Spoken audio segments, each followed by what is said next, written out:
You confess it to God clearly, forthrightly, asking His forgiveness. And then He puts you right. That puts you right in the universe. He now accepts you in Christ. Then after that, you're going to confess to other men first. It's not the critic who counts, not the man who points out how the strong man stumbles or where the doer of deeds could have done them better.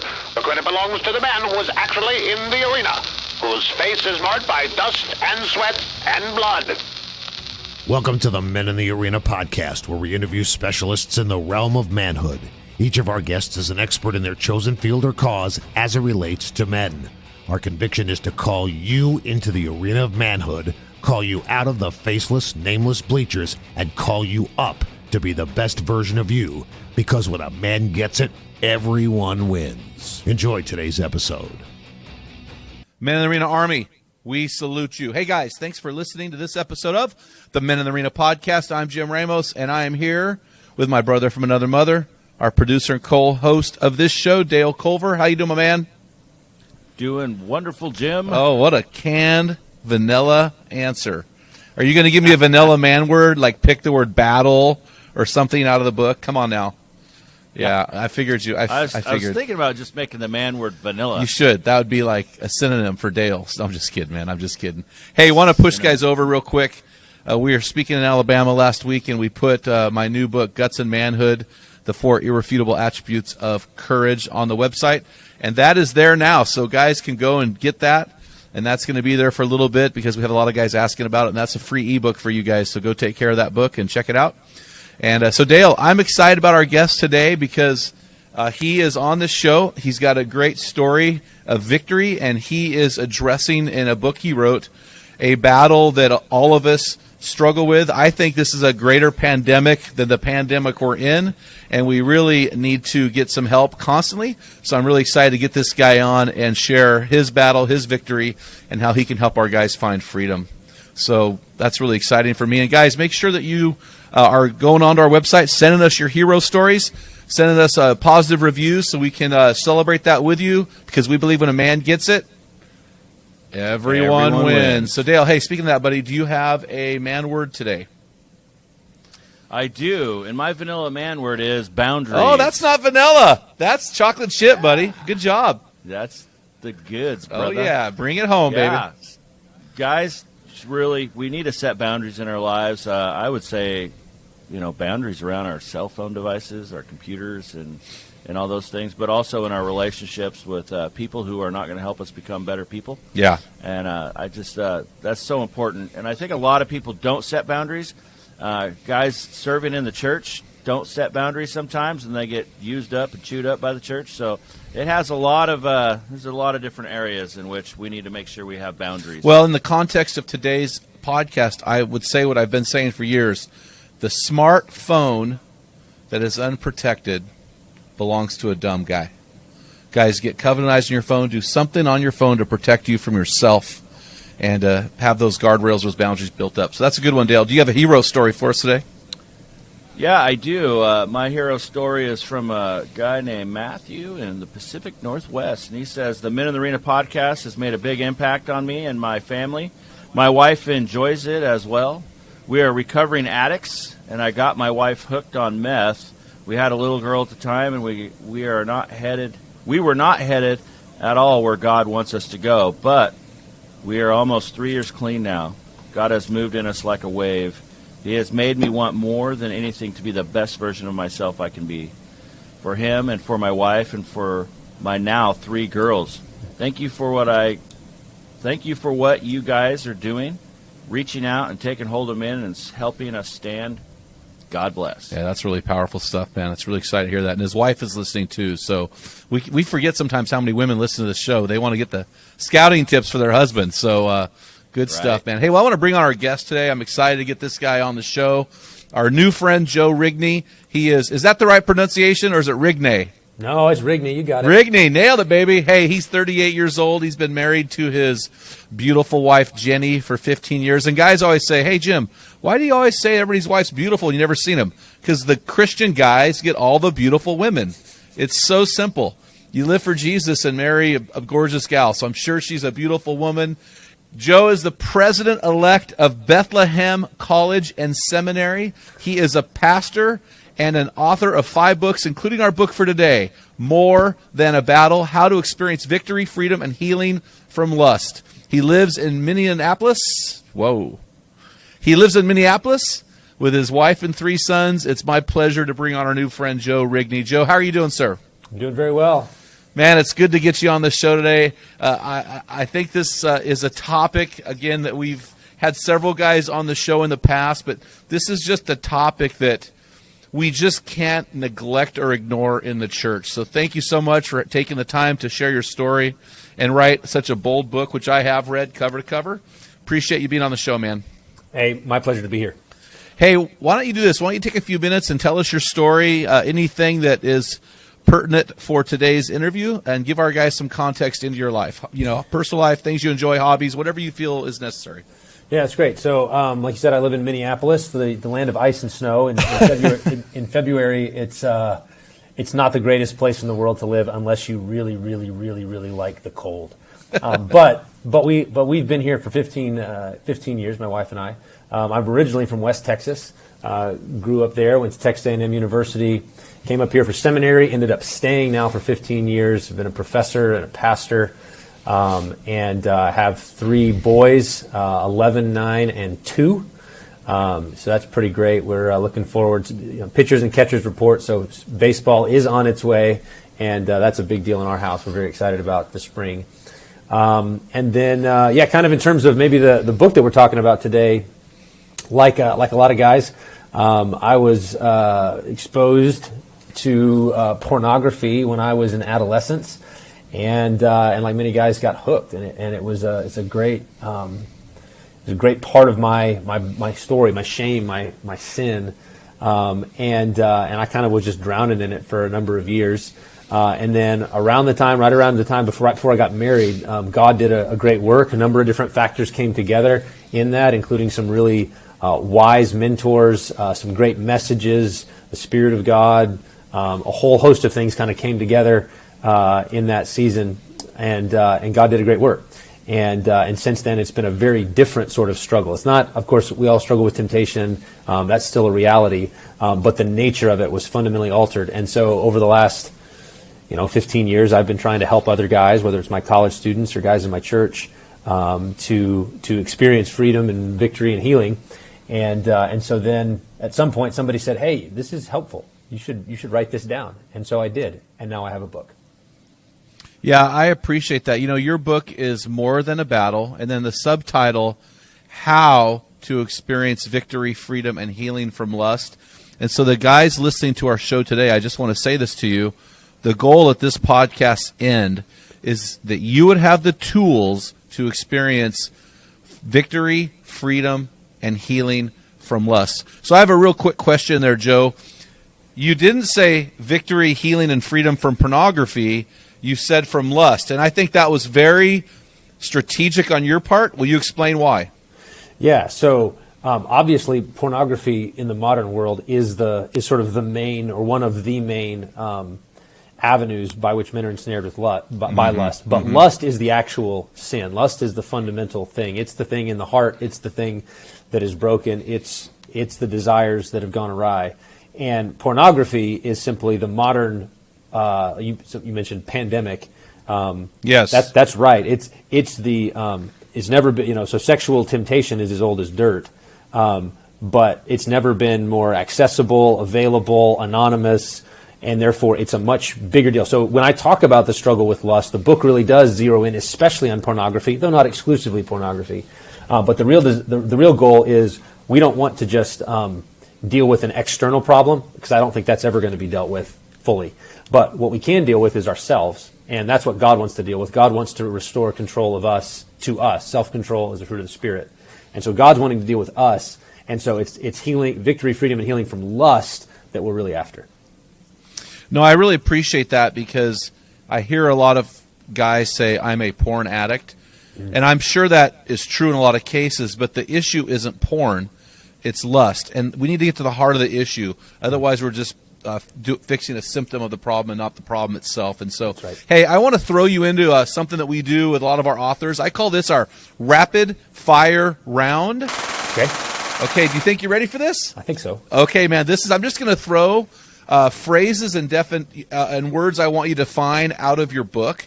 I'm just going to throw them at you, and you're a baseball guy, right? So essentially, I'm going to throw you a curve, and I want you to drive it over that right field fence if you're a right-handed hitter, right? So okay. Here we go. Page 34, a phrase you used, and I want you to explain artificial boundaries.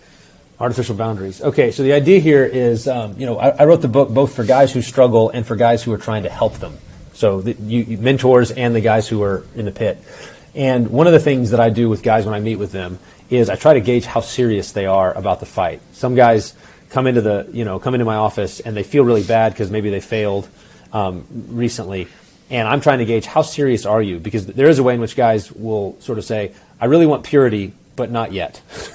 and I want to try to weed that out, because if they don't really want to change, they won't change. And establishing artificial boundaries is one of the ways that you gauge that. So basically, these are basically designed to be. We know that the problem is fundamentally in the heart, but how are we going to get at that without having gasoline constantly being poured on the fire? And that's by things like, all right, if you're struggling with lust primarily through your cell phone, your smartphone, then the new rule is you're not allowed to be on your smartphone by yourself, or your computer by yourself, or you're not allowed to watch Netflix late at night. I say it's an artificial boundary because, as you just said a second ago, that's not the problem mainly, right? It's not the external thing that's the problem. But the external thing is feeding the problem, and so we're going to try to cut that off. It's basically a way of establishing an artificial boundary so that you can create space to deal with the beast, and the beast is inside, not outside. So it's a way that I gauge seriousness. Are guys really in this because are they coming to me because they really want help, or are they coming to me just because they feel bad and maybe their wife said they needed to come talk to somebody? And so I'm serious about fighting sin. I'm willing to inconvenience myself for the sake of holiness. And it's a really great tool at gauging that kind of seriousness. Well, no, I thought this was a very powerful tool, because on one side of the lust battle, you have these groups of guys out there, and I won't mention their names. They're doing a great work, but they just dive right into the heart of it, which I think is powerful, but there's a practical side that if guys don't have tools to battle this beast, they're going to fail. And I love how practical, and you just call it what it is, artificial boundaries. In fact, in your book you said, and I want to repeat this again, the reality is that someone has to have a deep and persistent desire for lasting change, or they won't get lasting change. They must effectively be fed up with themselves and therefore committed to costly obedience. That's the key, because I think what I have found in working with guys is they'll come to me because their wife caught them with their pants down, or they got fired from a job, and there's a lot of guilt and shame attached, but not necessarily a true deep desire to repent. And I love your quote of St. Augustine, "Oh Lord, give me purity, but not yet." Yeah, that's right. So how do you sift out the guy who's serious or the guy who just got caught? Good. So if I say to him, okay, first step, this is just step one, right at the outset. You're falling into pornography on your computer late at night when you're by yourself. The new rule for you, and it's an absolute rule, but ideally it's not a permanent rule. That's why it's artificial. The goal is at some point to take the boundary away because you have self-control. But right now you don't. And so the absolute rule is you're not allowed to get on the internet by yourself. That means if you're going to check your email, you've got to go to a coffee shop, or your wife's got to be in the room, or whatever, but you're going to have somebody else around in order to keep you from acting on any temptations that might arise. And if they push on me there and say, well, that doesn't sound feasible to me, I've got to do stuff for work, I'll say, well, that means you're not willing to even be inconvenienced for the sake of your holiness, and this probably isn't worth my time, honestly. Like there are guys who actually want help. There are needs I actually have to meet. But if you're not even willing to inconvenience yourself by having to, adjust your schedule in order to use your computer, then you don't really care. Your holiness isn't valuable enough to you. Another example would be, it's your cell phone. All right, why don't we let's get a dumb phone. Let's get rid of the internet on your phone. Let's lock it down completely, or get a totally different phone. And if somebody says, well, man, I don't know if I can do that, then that's the give me purity, but not yet. Yes. And the biblical text here is you can't walk on hot coals and have unscorched feet. You can't carry fire next to your chest and expect not to get burned. But a lot of guys think that they can have a brothel in their pocket and not fall into sexual temptation. And it's like, well, certain men can. Certain men can carry around a device that has access to unimaginable sexual immorality, and they can be fine. But usually if they're sitting across from me in these settings, they're not one of them yet. And so until they are, we're going to have to deal with that external problem, that gasoline. And if they're not willing to do that, then they're not really serious yet. No, I agree 100%. I tell guys when I was a kid, because I was exposed to pornography when I was probably 7 or 8 from a neighbor's Playboy stash across the street. Yep. And that phone to me, when I look at that phone now, it's a potential library. You called it a brothel. Yeah, Yep. It's all of those things. So the best way to protect it for me is I put an app called Covenant Eyes on there. My wife Yep. gets all of the negative stuff, and that right alone has prevented most of the problems, right, with lust. Right. So, but you say something here. So now the guy comes into your office. It sounds like that artificial boundary is not set by him, but it's set by you. So in your book, you end each chapter with a word to mentors. Yeah. So what would you say to a mentor about who sets the artificial boundary and why? Yeah, the reason, so one of the problems I had as a teenager dealing with this is I'd have accountability groups, but they were basically big puddles of sin because everybody was in the same boat and the boat was sinking. Yes. And so all of us were having the same struggle, all of us were having the same failure, and nobody knew what to do, which meant that if anybody suggested, hey, let's do this, well, you don't know, you're in the same boat I am.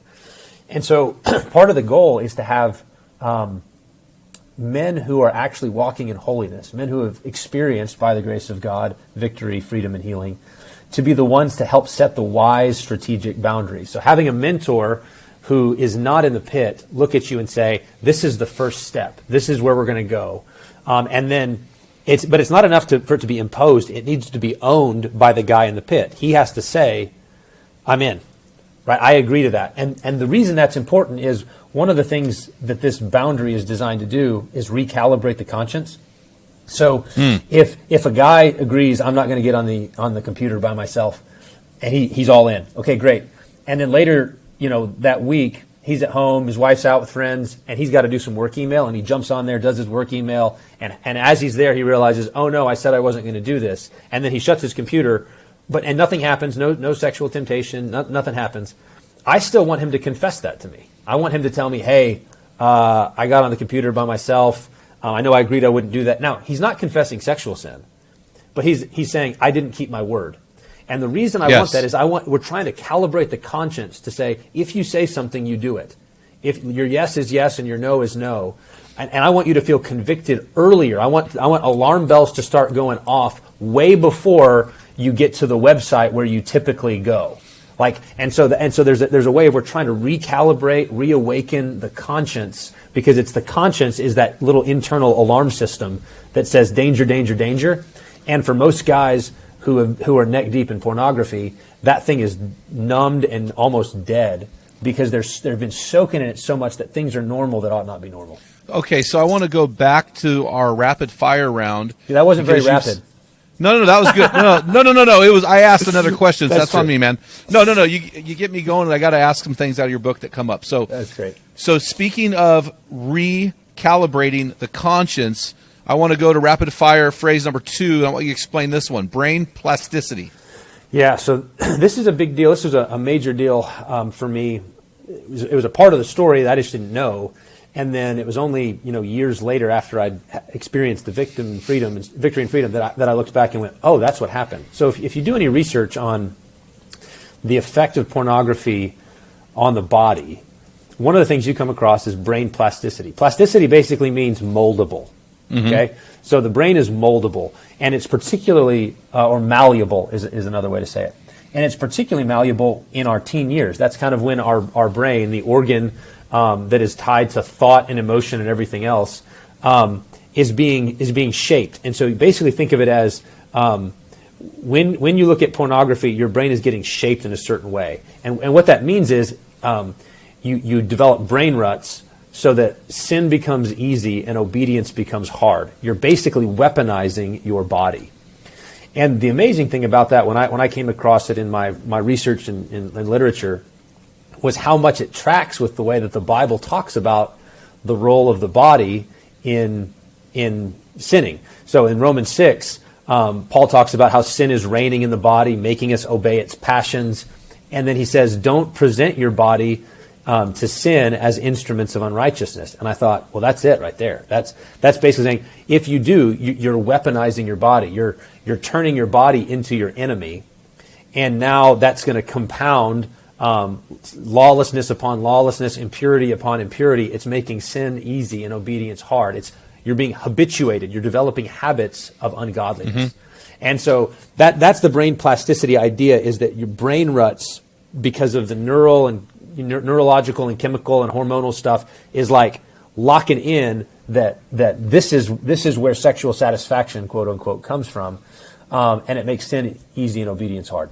Now the flip side of that is, it's possible for it to be undone, right? The grace of God and your efforts as a result of that grace can rewire the brain. It can reorient your body so that sin is not so easy. That's excellent. So I'm going to go to another word here, another phrase from your book for our rapid fire round that I think parallels what you just said. Let's talk about the Coolidge Effect. Yeah, so Coolidge Effect is this thing that scientists study and I'll just preface it here. They have to study this, I think, in wicked experiments. And it's important to get that basically what they're doing is they're saying, hey, we're going to get a bunch of guys and show them a bunch of porn and see what happens.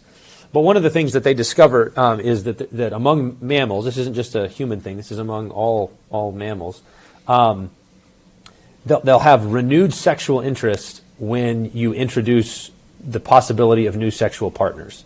And so, that they can do it with dogs, or they can do it with whatever. And so the idea is renewed sexual interest with the introduction of new partners. The reason why that matters for pornography is basically endless new sexual, quote unquote, partners. They're imaginary, they're on a screen, but there's endless novelty, and this is part of what gets guys hooked. Is that endless search for the new partner that's just fed and fed and fed, and it's why pornography is a uniquely enslaving form of sexual immorality. Older forms, if you actually had to go to a brothel in the Victorian era, or even talking about the Playboys maybe that we had when we were growing up, that's one thing. But there's sort of a limit, like it's a hard copy magazine, or it's a person. You have to go actually find a human being in order to commit your immorality. Pornography is endless supply of new and more gratuitous, and then the flip side is, as you get accustomed to it, it becomes less arousing, and so then you need to find more, better, oftentimes more grotesque manifestations of sexual immorality in order to get the same effect. And so guys fall further and further down the rabbit hole of corruption.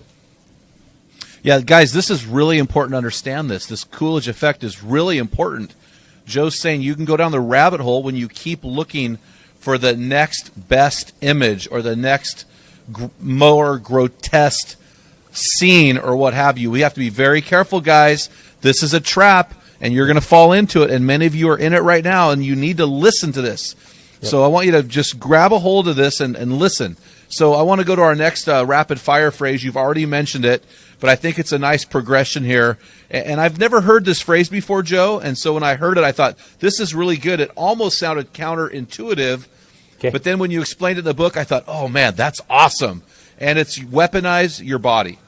Yeah, so this is the idea that your mind and your body are working together here, either for holiness or for unholiness. And your body can either be your friend, because by grace you've habituated it to run in faithfulness, or because of sin you've habituated it to run into corruption. And so if you think about some of the ways that the body's, one of the things, here's a big example.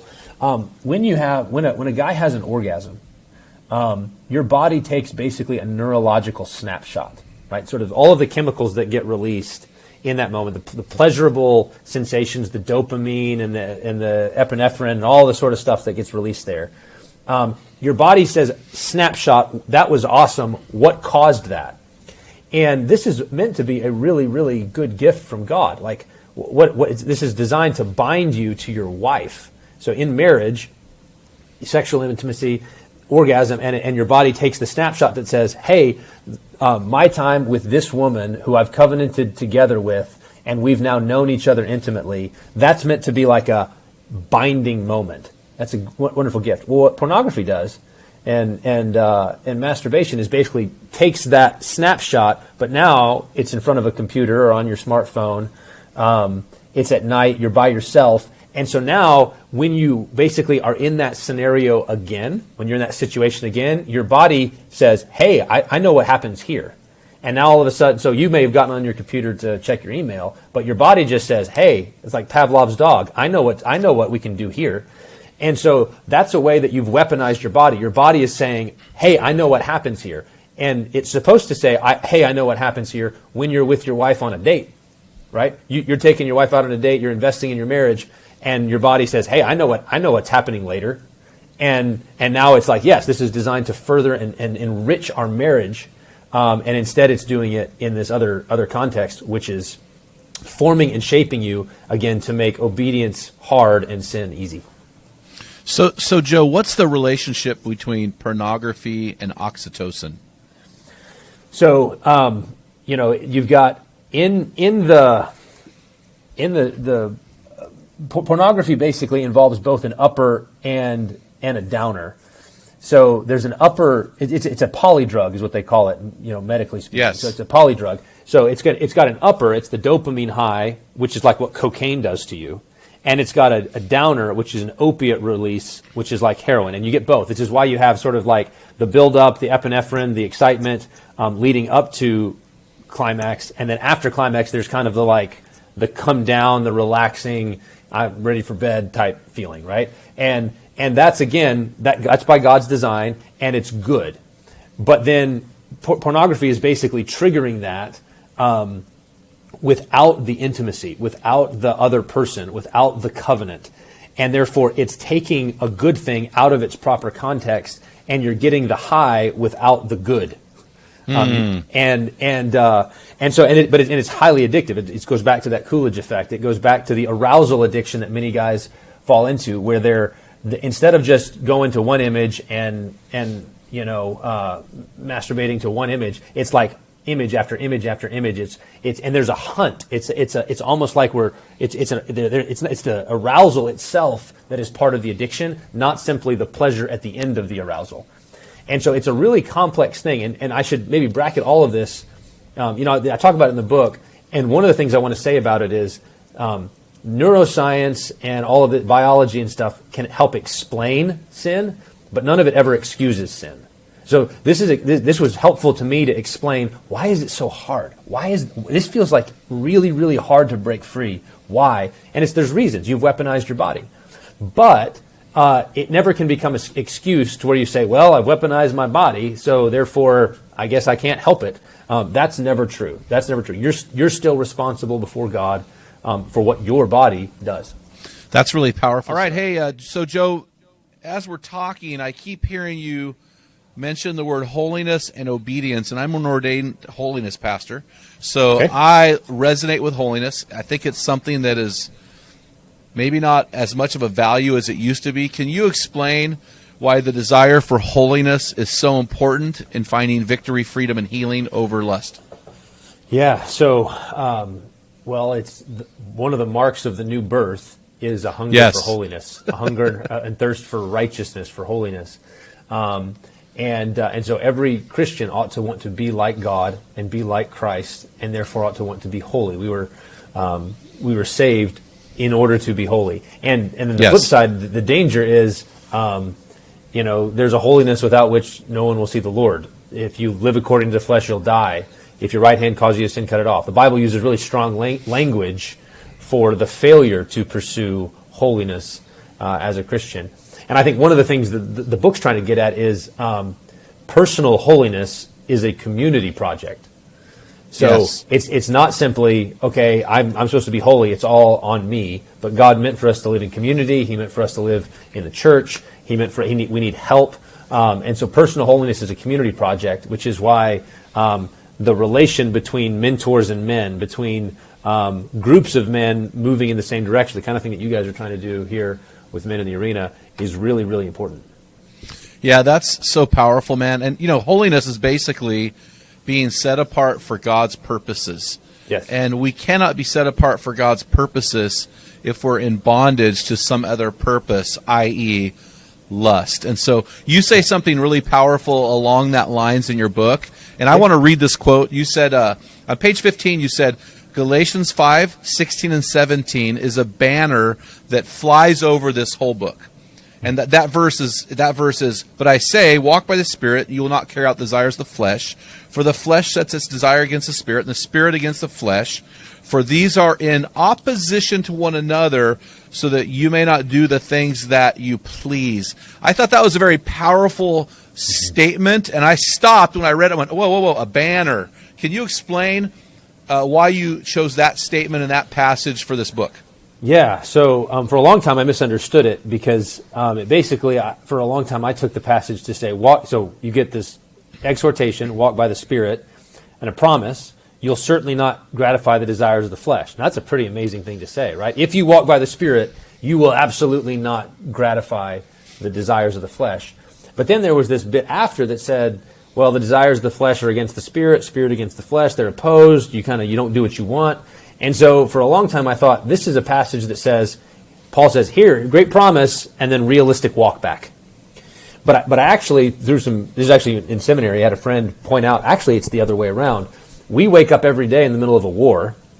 We wake up every day as Christians, with spiritual desires and fleshly desires at war. And then the issue is, well, whose side are you going to choose today? Are you going to walk by the Spirit, or are you going to walk by the flesh? If you walk by the Spirit, then the Spirit's power is with you and in you so that you will not gratify those fleshly desires. Now, the interesting thing about that is the desires still may pop up. They may still be there. Temptation may still happen, but you don't have to gratify them. You don't have to indulge them. You don't have to run where they want to take you. But the only way that you'll be able to resist is if the Almighty Spirit of God is with you and for you to keep you from doing it.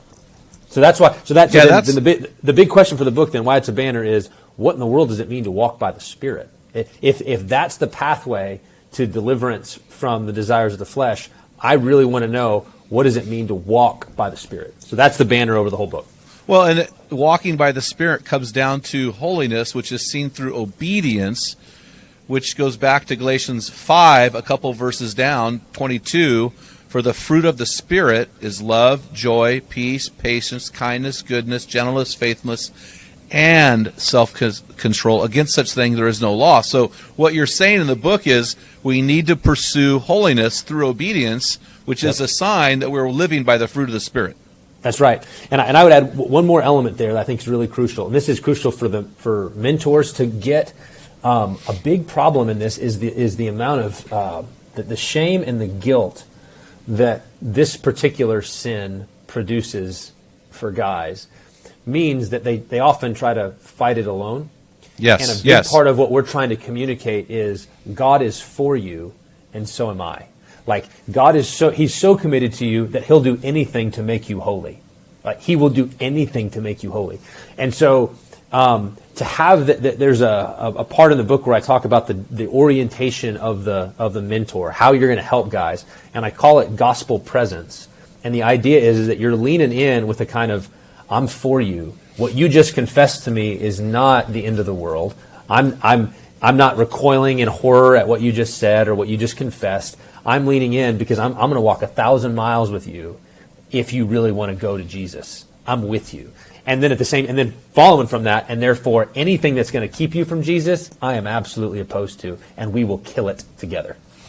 That is so powerful. Anything that opposes you, we will kill it together. And I think that reminds me back to a statement you just said. We are in the middle of a war. Every morning we wake up, we're in the middle of the war, and we have to ask ourselves, will I be a weapon? Will I be weaponized for God's kingdom, or will I be weaponized, as you said earlier in the book, against my own body? Yep. Right?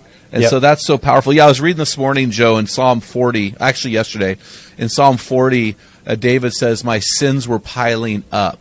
Yes. And I think that's just so powerful that when these guys can get a mentor and a coach who wants them to win, Yeah. it begins to shovel that pile of manure away a little bit, one scoop at a time.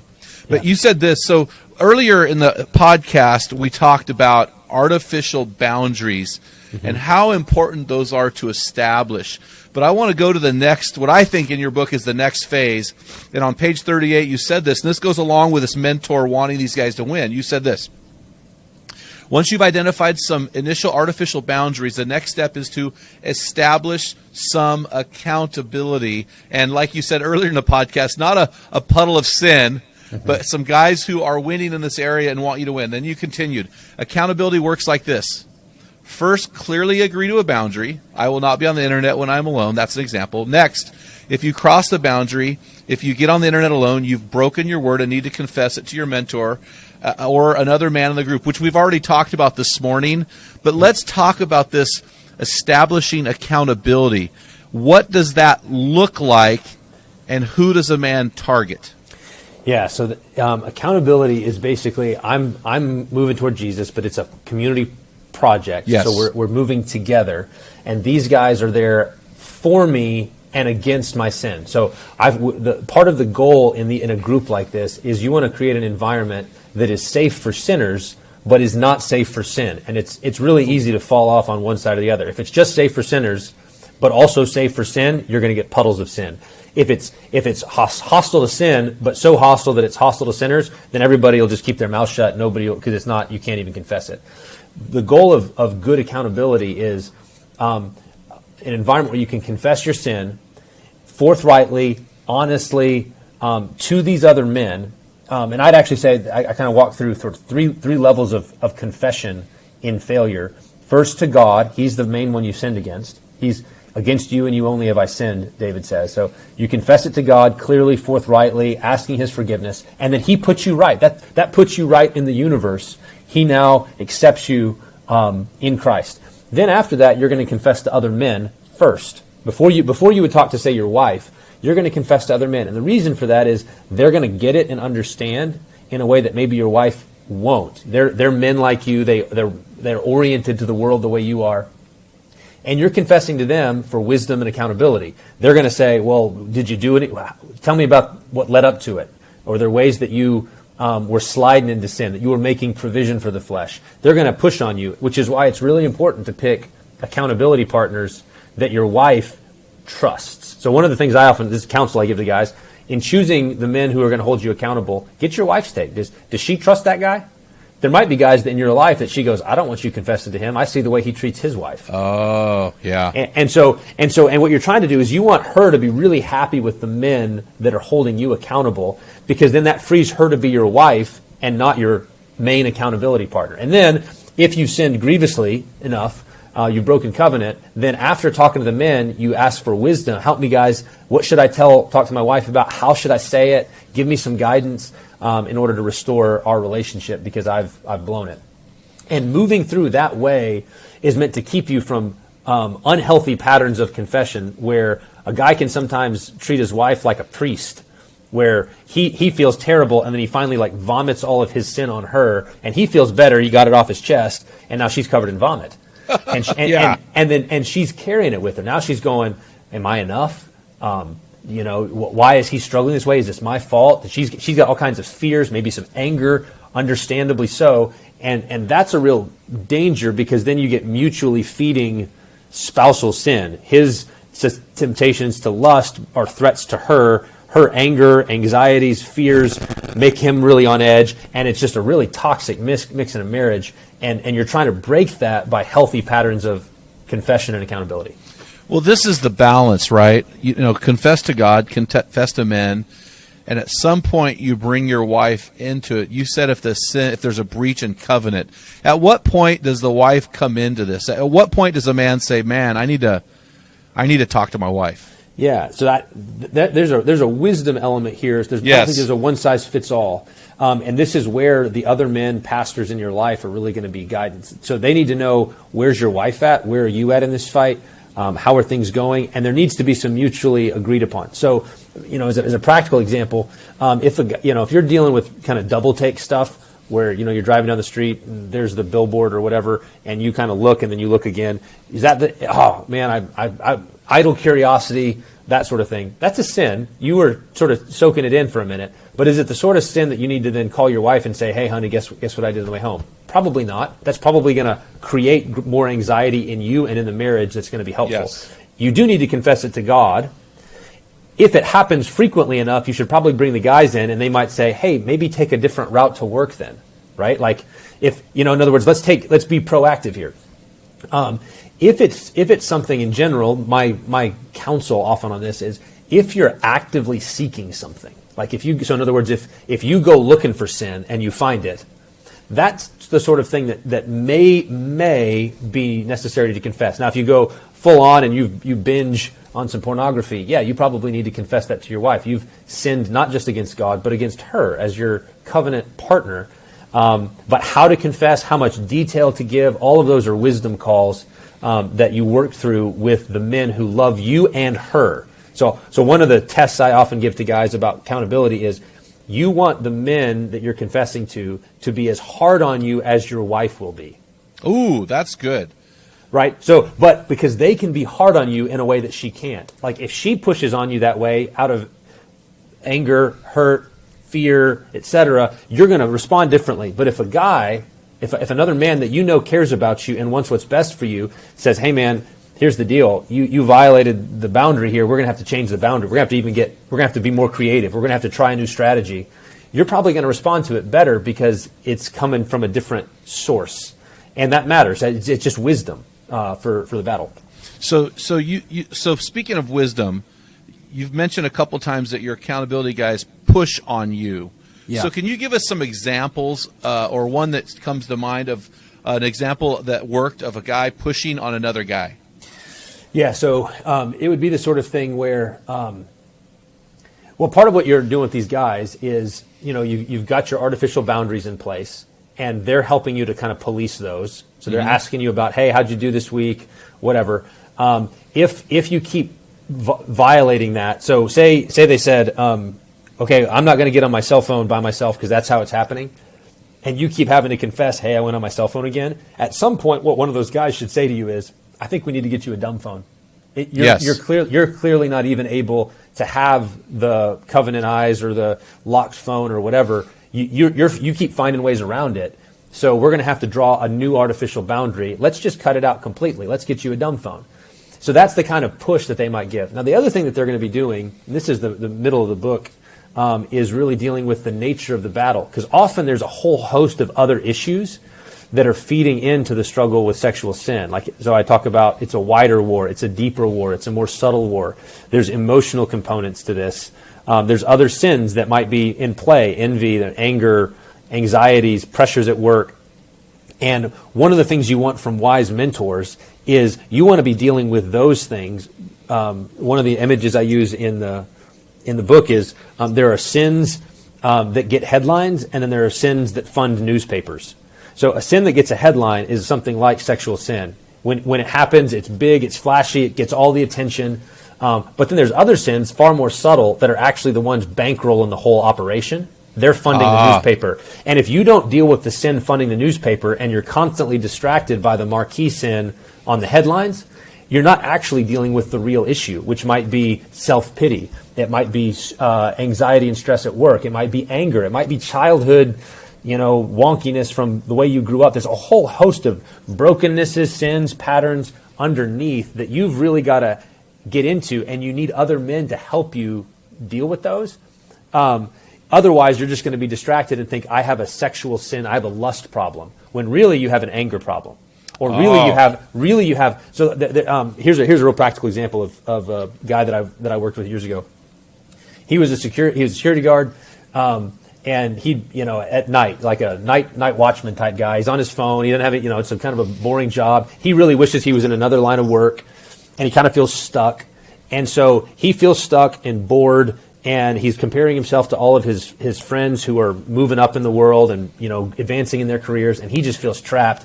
And in that trapped moment, late at night, while, as a security guard, he gets on his phone and kind of acts out in terms of looking at what he shouldn't look at. And so I look at a guy like that and I go, does he really have a lust problem, or does he have a comparison problem? Right? Is the real problem here the sexual sin, or is that the symptom and the expression of a deeper discontentment in his own life? And if we don't address that issue, that discontentment, that envy of his friends, that covetousness, that anger at God, why haven't you given me the life that I wanted? If you don't deal with that, then you're never going to actually deal with the sexual sin. That's the expression of a deeper issue. And so part of the artificial boundaries is to create space to go there and to ask deep and penetrating questions about what's really driving the show. So you talk about deep and penetrating questions, and I want to go back to this for a second, because a lot of guys, in fact, our hero story was a guy who got his wife involved in meth, and I've heard stories of guys getting their wives involved with pornography. And, they bring them into this darkness, and so I want to talk about something you said in your book called the watchdog and the caged animals, because I think guys, you really need to hear us here. You need to use wisdom with how to pull your wife into this. We got to be careful here. So can you explain the watchdog and the caged animal motif? Yeah, so basic idea is a husband's sexual sin, his lust, fosters fear in his wife, anger, frustration. It activates her insecurity, and then out of that insecurity, she's going to protect herself. Okay, he's not protecting her. She's going to protect herself. So she becomes hyper-vigilant. She's the watchdog. Okay, so wherever they go, she's looking out for any attractive women. It's the sort of thing where you sit down at a restaurant and you're just praying that the waitress isn't pretty, and then she is. And now your wife is watching you to see how you react to her.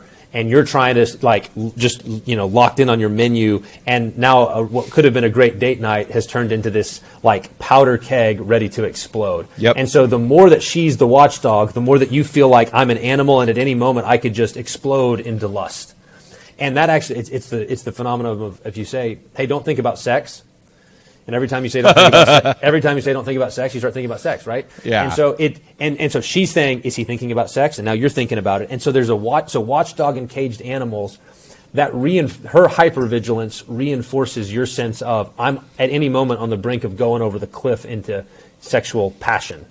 And so now you're on edge and anxious, and she's watching you going like, man, he can't even look at the waitress without lusting. And then you're going, no, I'm trying not to. And so all of it's just back and forth, back and forth, back and forth. And a big part of and then eventually blows up because you're so on edge, she's so on edge, and now you can't even talk about it. And so a major part of the book, especially towards the end, is to try to help identify those kind of dynamics, and then provide avenues for sober-minded, careful, wise, loving conversations. It's the sort of thing where, again, mentorship. Now you've got an older couple, perhaps, a man and a wife, who are helping you walk through and have hard conversations about why she felt that way at the restaurant and what you were thinking and all of those sort of stuff. But you have to have guided conversations in order to get out of that. Man, Joe, I have seen this so many times, especially with guys that have cheated on their wives. Emerson Eggerichs in his book, Love and Respect, talks about this crazy cycle. Yeah. And so this is a different type of crazy cycle, right? Yes. You get this insecurity cycle. It leads this watchdog, caged animal cycle, and it's very, very dangerous, and it's a long climb out. Well, you talked about in your book, and you alluded to it earlier, this deeper, longer, wider, and subtler war. Can you explain that? Yeah, this is a deal that I got from one of the guys who was really influential on me years ago. Is a counselor named David Pallison. He now has he died recently, but before he died, they put it into a book called Making All Things New. It's a really great book, companion. But the idea is, if you don't, so we're in a war, but it's a longer war. In other words, don't think that you're going to quick fix this thing and you're going to be done. You need to think, this is going to be the rest of my life. I'm going to have to fight sin and resist temptation until I die. But you don't have to fight those battles today. You just have to fight today's battle today. So I need grace for today, yes, so that I can have a long obedience in the same direction. So there's a longer war dimension to it. Wider war is it involves more sins than you think it does, as does deeper war. In other words, there's layers of the problem that you need to be aware of. And oftentimes, these are the sort of things that I don't think guys frequently recognize. there's a deeply emotional element. Some guys think that pornography, the temptation to lust in pornography, is mainly just about naked bodies. But oftentimes, guys are acting out fantasies that are indicative of a deeper sin and brokenness in their own lives that may go back decades. You know, father hungers, distortions in with people, desire for respect. So one of the observations I make in the book is that one of the chief things about sexuality, a fact about sex for men, is that part of the pleasure is in sexually satisfying a woman, and so in sex, and that's a good gift. Like that's the giving pleasure, receiving pleasure by giving pleasure is a gift. But pornography takes that and twists it to where you basically are getting these mirrors on the screen or in the magazine or whatever for your manhood to you don't feel like a man at work, you don't feel like a man with your wife, you don't feel like a man with your kids, and so I'm going to just take a break and go, and the woman on the screen thinks I'm amazing. She thinks I'm satisfying, I'm a man, I'm strong, I'm powerful, I'm desirable, and that's the drug. And so what you're really looking for there is like validation, affirmation. And that's just, and so you're willing to settle for the validation and affirmation of a fantasy woman on a screen rather than doing the hard work of being respectable and honorable in your wife's eyes or your kids' eyes, or fundamentally recognizing you're approved and affirmed because of what Jesus did. It's a gift. God loves you. God's for you. You don't need to work for it. And so getting in, that's the deeper part, right? Like there's deeper heart issues happening there than just yes. I like naked women.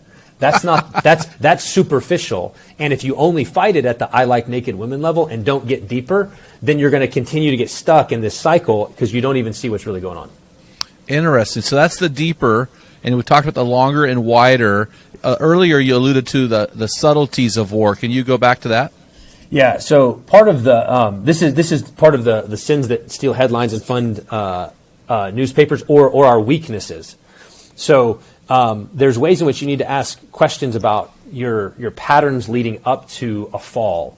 Like, where were you tempted? When were you tempted? How much sleep had you had? What pressures or anxieties were you under at work? How were your relationships going? So I recommend in some ways if you're struggling here, you need to like almost keep a journal to just kind of go, hey, sexual sin isn't just like this random thing that happens to you. There's often patterns playing out. Does your sin feel familiar? How did you resist it? Did you resist it? And so these are the sort of things you want to kind of keep track of. And then that's what you're going to talk about with your guys. Like you're going to the guys and saying, okay, I felt really tempted Friday night. I almost got on my computer. It was like I was in the, battling principalities and powers. And okay, what was going on before that? Well, I'd had a really hard day at work. And there's subtleties there that you're trying to get into so that you don't miss the dangers. Or you don't miss the real dangers. Maybe the other thing to say about this is there's different levels. So there's a difference between fighting. There's the sort of sin that you go looking for, like you have to go search on the website and find it, and then there's the sin that comes looking for you. That's the random magazine when you go to Target or the display at Target, and you have to recognize that those kind of no effort sins are harder to fight, but you want to fight the battle there. Like don't wait. You're not fighting the battle. Like so the principle is where you choose to fight is where the battle will be fought. If you wait until you've sort of fed your imagination with double takes, idle curiosities, and fantasies, and then now all of a sudden when you're by yourself on a Friday night and your wife's out of town and you're at your computer, now you're going to start fighting, I've got news for you. It won't go well. Instead, instead, you want to start fighting earlier. So this is something I picked up from Pallison. It's like it's a video game. So when you play, we play video games. I played like Mario growing up as a kid, right? So playing Mario, at the beginning, the bad guys are pretty slow and stupid, but so are you. Like your fingers don't work well, and you don't know what you're doing. As you get better, they get harder. And so there's the same principle working here, where if a guy's been going to strip clubs, and that's his sin, it's like, well, that's actually easier to stop doing that than it is to get a handle on your imagination. Yeah, for sure. and stuff like that. And so you need to recognize it's going to get harder. But you want to stop the boulder of sin at the top of the hill. Don't let it build up a big head of steam and bowl you over at the bottom of the hill. So you've got to get into the subtleties of it. You've got to get in and fight at the level of the imagination. So that's really good, and I appreciate that. You know, when we start diving into the deeper meaning behind you being a dirty, rotten scoundrel, I get lost in the weeds a little bit. But I think if a guy can take the battle to that early level, that is a game changer. In your book, you gave a wonderful tool, and we're coming close to the end of our podcast here with you, but I want to draw this out because I thought this was a great tool. You called this channels during temptation. Yeah. This was really powerful, and you mentioned one of those channels that you use is called the aftermath. So explain that, and then any other channels that you have found effective. And guys, I want you to listen to this because this is a very powerful tool that you need to put in your arsenal against lust. Okay? Yeah. So go ahead, Joe. Okay, so here's the deal. So you got to think of your imagination as like a screen in your mind, okay? And the world, the flesh, the devil, they can throw things up on that screen. So, you know, where that thought just popped into your head. The woman walks by and immediately your mind runs in a certain direction. Say you're in that situation. Now, you can't always control what gets thrown up there, but you do control what stays up there, okay? And this is where changing the channel, that's the image, comes into play. You can't fight something with nothing. So if that thing's getting thrown on the screen and you just kind of go, don't think about it, don't think about it, don't think about it, you're going to get stuck. Instead, you have to redirect your imagination to a different direction. So the aftermath would be something like, imagine the conversation you're going to have with your wife if you go down that path. Imagine, I'm a pastor, imagine the disqualification from ministry if I get sucked into the web of pornography addiction. Imagine my boys finding out what I just did and how I hurt their mom. So that's the aftermath is, picture the devastation. So if I'm trying to resist the allurement of sexual temptation, I need to sort of see through the lie, the immediate promise of pleasure, to the long-term devastation. And I want to put that before my mind and say, like hell, I'm going to look at that, right? It's a motivating. Like now I have something to fight for. I'm fighting for my marriage. I'm fighting for my kids. I'm fighting for my ministry. That's motivating because I changed the channel to why am I fighting? Also remembering the promises of God, remembering the good things that it will ruin, the guilt. I don't ever want to have that conversation with my wife ever again. Like those are changing the images. And sometimes that really works. Other times it's just really hard, and then it's almost like holy distraction. Meaning, I'll sit there and go, okay, I need to get a book. I need to get a novel. I'll do this sometimes. I need to get a novel that's totally going to engross my imagination and suck me into a really good book. And that's how I'm going to fight this sin right now. And so it's basically redirecting your mind so that you don't get stuck with the devil throwing stuff up onto your imagination. That's changing the channel. You know, it's funny, Joe. I've never thought of this changing the channel concept, but I love it. And I've done that inadvertently. When I was dating my wife, this is years ago, almost 30 years ago, I found a picture of her, and she looked really skinny and really sad. And she was standing next to a street sign that had her maiden name on it. I said, honey, what's this about? She said, oh, this picture was taken right after my boyfriend, not me, her boyfriend before me cheated on her and ran off with her roommate, married that roommate. Oh. And I thought, I never want to be the guy to hurt Shanna ever again, to have a picture so sad. So throughout my marriage, I played that in my brain. I put that picture of her in front of the street sign. And I think that's so important that we do that. So Joe, hey, let's do this, man. This is so good. I really appreciate you taking the time to come on our show. But let's give us a breakdown. If a guy listening, he's driving to work right now, he's going, okay, what are some steps I need to employ to get this thing rolling in my life to find victory and freedom? I've heard, well, I'll let you lay it out. We've heard several things today, but give these guys like your top 3 or 4 steps. Yes, the top 3 or 4 things. At the risk of self-promotion, I'd say get the book.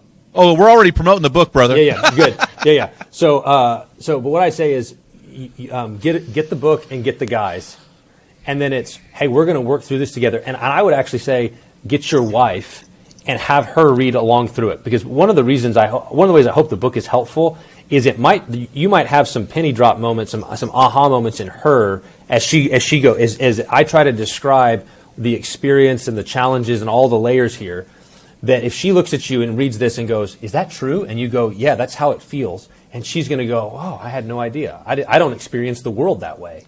Women do not. Women do not. Right. Men and women are different. They experience the world different, have different temptations. Now, pornography, unfortunately, is on the rise even among women. Yes. But it usually operates differently. And so it's the sort of thing like, hey, let's read through this together. Let's talk about it. Because I think there's maybe things that if, for some of you guys, if you were to say them to your wife, it's going to sound like you're trying to make an excuse. If I say them to your wife in a book, or if I say them to other guys in a book, that you go, this is how it feels for me, that they might go, okay, I can hear it from somebody else. And now it's something that you can talk about and work through together. I think the other big thing that I would just say, as a major principle is if you're stuck, if you feel stuck in this, you just got to know that there's hope. Yes. Like, you don't have to stay stuck. Like, God is able to make all grace abound to you so that He can deliver you. He can. I've seen it in my life. I've seen it in the lives of other men that I've counseled. It's a remarkable thing when guys who think there's no way out, this is going to be my life forever, all of a sudden begin to realize, you can see it dawning on them as they walk by the Spirit, as they lean into Christ, as they work through things in their marriage, as they work through things in their background, as they talk through this stuff. All of a sudden you can start to see like the light go off, like, oh, I don't have to stay stuck. I can actually walk by the Spirit and not gratify the desires of the flesh. And so I just would want to say to the main thing I'd want guys to hear is, hey, there's hope. Don't give up. Yeah, that's really good. And for you women listening, I usually don't address the women because our podcast is for men, but more and more women are listening. Women, realize us as guys are pigs and our minds are wired different than yours. We're very visual. And I would say if you're a woman listening to this podcast, engage your husband in conversation. Ask him about his struggle and just come alongside of him so he doesn't see you as this person he's afraid of who's going to act like put him in a cage and live in this insecure world. So I would encourage our women just to jump in here and engage in this conversation. It is the elephant in a marriage a lot of times. Your husband is working through this, even if he has victory. It's there, and we live in a world where a lot of temptation. So, no, I appreciate that, Joe, so much. Hey, guys, first of all, before we let you off the thing, where do these guys go and get your book? You can get it at Amazon. You can go to morethanAbattle.com. That's there's a landing site. It's got some resources, some additional, maybe have some links to other interviews and things like that. But you can pick the book up there at morethanAbattle.com. Hey, guys, so let's get our boots on the ground. How are we going to respond to today's show? And I'm going to do something different today. I'm going to have a boots on the ground for the men and a boots on the ground for the women. We've never done this before. Women, your boots on the ground is this. Have a conversation without being threatened with your husband about lust. Just engage him in that conversation. Men, again, we are beating this dead horse. You have to find a group of men who will, as Joe said, push you because they want you to win. Guys, we have to get in this game with other men. So, Joe, hey, man, thanks so much for coming on the show. Man, it was a great time, and this is such a huge topic. We are in the middle of a pandemic, and I guess calling it a pandemic is weak. This is a war, and your book is a great weapon that we can use to weaponize ourselves against the enemy and to grow God's kingdom as our best version. So thanks so much for coming on the show, man. My pleasure. Thanks for having me. All right. Dale, hey, drive us home, brother. Yeah, guys, we want you to head on over to meninthearena.org and get your free book. And then also we'd love for you to leave us a positive review, and we will send you some swag. So until next time, feel the wet sand on the arena floor. Hear the deafening roar of the crowd. Taste the sweetness of victory. Smell the stench of battle. Get in the game. Get dirty. Grind it out. And be a man. Men in the Arena. If you hunger to be your best version, join us along with thousands of men from around the world. Check out our Men in the Arena forums. You can join on Facebook or on our website at meninthearena.org. Thank you for listening to this episode of the Men in the Arena podcast. Remember, When a man gets it, everyone wins.